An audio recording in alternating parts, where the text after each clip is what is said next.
بسم اللہ الرحمن الرحیم۔ السلام علیکم ناظرین، یہ 14 جولائی 1948 کا دن تھا جب اس وقت کے گورنر جنرل محمد علی جناح کو ان کی عدالت کے پیش نظر کوئٹہ سے زیارت منتقل کیا گیا تھا۔ اس کے بعد وہ فقط 60 دن زندہ رہے اور 11 ستمبر 1948 کو اپنے خالق حقیقی سے جا ملے۔ بابا پاکستان کے یہی آخری 60 دن اس ویڈیو کا موضوع ہیں۔ ویڈیو کو لاسٹ تک دیکھیں تاکہ ہم کمپلیٹ انفارمیشن آپ تک پہنچا سکیں۔ یہ پرسرار گتھی آج تک حل نہیں ہو سکی کہ قائد اعظم محمد علی جناح کو شدید بیماری کے عالم میں کوئٹہ سے زیارت منتقل ہونے کا مشورہ کس نے دیا تھا۔ زیارت اپنے صنوبر کے درختوں کی وجہ سے دنیا بھر میں مشہور ہے اور کوئٹہ سے 133 کلومیٹر کے فاصلے پر 2449 میٹر کی بلندی پر واقع ہے۔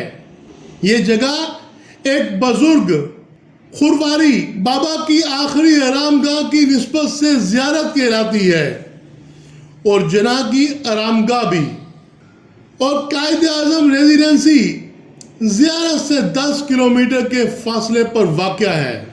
ان کی بہن فاطمہ جناح نے اپنی کتاب مائی برادر میں تحریر کیا ہے کہ کوئٹہ سے زیارت منتقل ہونے کا فیصلہ جناح صاحب کا ذاتی فیصلہ تھا، کیونکہ ان کی سرکاری اور غیر سرکاری مصروفیات کے باعث کوئٹہ میں بھی انہیں آرام کا موقع نہیں مل رہا تھا اور مختلف اداروں اور مختلف رہنماؤں کی جانب سے انہیں مسلسل دعوتیں موصول ہو رہی تھیں کہ وہ ان کے اجتماعات میں شرکت کریں اور ان سے خطاب کریں۔ تاہم یہ بات پھر بھی میرے نظر ہے کہ جناح کو زیارت کے بارے میں کس نے بتایا تھا اور وہاں منتقل ہونے کا مشورہ کس نے دیا تھا۔ 13 سے 21 جولائی ڈاکٹروں کے مشوروں سے اجتناب۔ زیارت پہنچنے کے بعد بھی انہوں نے کسی مستند معالج سے علاج کروانے پر توجہ نہ دی، لیکن انہی دنوں اطلاع ملی کہ مشہور ڈاکٹر ریاض علی شاہ اپنے ایک مریض کو دیکھنے کے لیے زیارت آئے ہوئے ہیں۔ فاطمہ جناح نے اپنے بھائی سے کہا کہ ڈاکٹر ریاض علی شاہ کی زیارت موجودگی سے فائدہ اٹھانا چاہیے، مگر انہوں نے یہ کہتے ہوئے تجویز سختی سے مسترد کر دی کہ انہیں کوئی زیادہ سنگین مرض لاحق نہیں ہے اور اگر صرف ان کا معدہ خوراک کو ذرا بہتر طور پر ہضم کرنے لگے تو وہ جلد ہی دوبارہ صحت مند ہو جائیں گے۔ بقول فاطمہ جناح وہ ڈاکٹروں کے ایسے مشوروں سے ہمیشہ گریز کرتے تھے کہ کیا کریں، کیا کھائیں، کتنا کھائیں اور کب سوئیں اور کتنی دیر آرام کریں۔ علاج سے گریز ان کی یہی پرانی عادت ایک مرتبہ پھر عود کر آتی ہے، مگر جلد ہی وہ اپنی اس عادت کو ترک کرنے پر مجبور ہو گئے۔ زیارت پہنچنے کے ایک ہفتے کے اندر ان کی طبیعت اتنی خراب ہوئی کہ ان کی زندگی میں پہلی مرتبہ ان کی صحت خود ان کے لیے پریشانی کا باعث بن گئی۔ اب تک ان کا خیال تھا کہ وہ صحت کو اپنی مرضی کے تابع رکھ سکتے ہیں، مگر 21 جولائی سن 1948 کو جب انہیں زیارت پہنچے ہوئے فقط ایک ہفتہ گزرا تھا، انہوں نے یہ تسلیم کر لیا کہ اب انہیں صحت کے سلسلے میں زیادہ خطرات مول نہیں لینے چاہیے اور یہ کہ اب انہیں واقعی اچھے طبی مشورے اور توجہ کی ضرورت ہے۔ فاطمہ جناح کا کہنا ہے کہ جو ہی انہیں اپنے بھائی کے اس ارادے کا علم ہوا تو انہوں نے ان کے پرائیویٹ سیکرٹری فرخ امین کے ذریعے کابینہ کے سیکرٹری جنرل چودھری محمد علی کو پیغام بھجوایا کہ وہ لاہور کے ممتاز فزیشین